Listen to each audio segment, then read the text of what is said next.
This was the mission of... His accomplishments are impressive, starting in 1962 when he first became an astronaut, then piloting Gemini 6 in 1965, commanded Gemini 9, all leading up to Apollo 10 in 1969.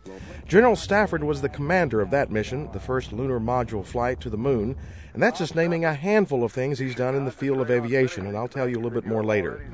As his way of giving back to the community, General Stafford created this museum that now covers close to 40,000 square feet, and it chronicles not only his accomplishments, but you can see the history of flight, starting with the full-size replica of the Wright brothers plane through the Spirit of St. Louis, the World Wars, then it blasts right into the space program.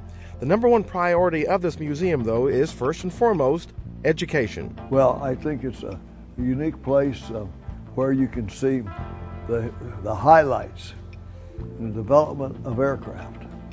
You can see the highlights in the development of space. And we pull it all together. And then we also have a great educational facility here for people, for students, but also adults alike. They can fly our flight simulators. And we have 30 stations.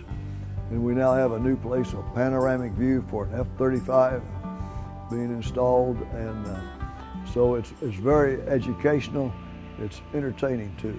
Just as NASA continues to investigate space, this museum continues to come up with new ways to educate and motivate young people to help them understand the world of science and space. And it can all start with their new digital planetarium. It shows students all types of history from biology to the stars and planets, but there's more. And we have probably the largest flight simulation lab in the state of Oklahoma. We now have 30 student consoles and 2 instructor consoles. The software used with these consoles is so sophisticated you can take off and land from just about any airport in the world.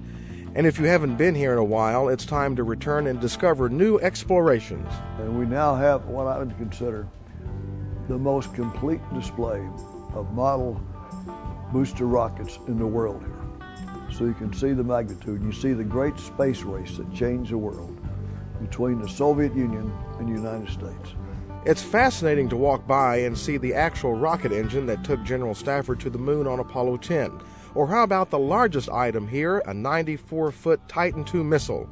Co-executive director Chuck Doherty says this is a great place for kids of all ages, and it's because of the worldly exploits of Weatherford native Thomas Stafford.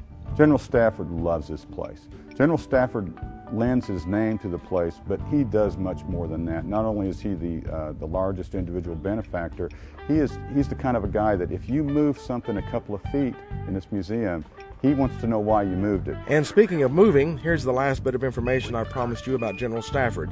He and his crewmates from Apollo 10 hold the Guinness Book of World Records for the highest speed ever attained by man. On the Apollo 10's return to the Earth, the spacecraft hit a speed of over 24,000 miles per hour. Now that's moving. In Weatherford, I'm Dean O'Lally.